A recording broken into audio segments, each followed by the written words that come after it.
ഇതെല്ലാം നീ എടുക്കുന്നത് അവളെ കാണിക്കാൻ വേണ്ടിയിട്ടായിരിക്കണോടാ. ഇതിനൊരു രണ്ടാം ഭാഗം കൂടി ഉണ്ടെന്ന് സൂചിപ്പിച്ചേക്ക് അവളോട്. അതിൽ അഭിനയിക്കുന്നത് നീയും അവളുമായിരിക്കാം.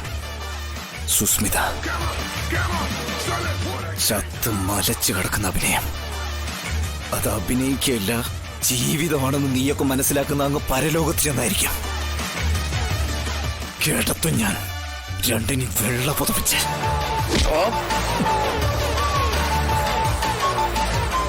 കുറെ നേരമായി നീ നിന്ന് ചൊറിയുന്നു.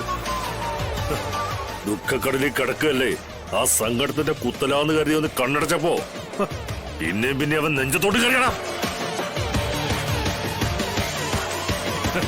എന്നെ അവന് തീർക്കണോന്ന് എങ്കിൽ തീർക്കണം. ഈ യൂണിഫോമിന് തൊട്ട ആ നിമിഷം നീ വിവരം അറിയും.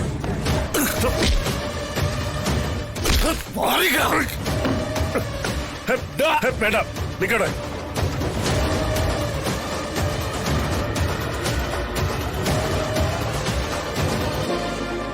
എടാ ബോസേ, അടങ്ങി നിൽക്കാൻ. ഞാൻ കാൽച്ചോട്ടിലെ മണ്ണ് മുഴുവൻ ഒലിച്ചു പോയതുകൊണ്ട് പെരുവിരൽ താഴ്ത്തി തന്നെയാടാ നിൽക്കുന്നേ. പക്ഷെ ഇനിയും ചവിട്ടി താഴ്ത്താൻ വന്ന ഞാൻ അടക്കി മാറ്റി നിർത്തിയതെല്ലാം എനിക്ക് പുറത്തെടുക്കേണ്ടി വരും. വേണ്ട, അങ്ങനെ പറഞ്ഞു കൊടുക്ക് സാറേ.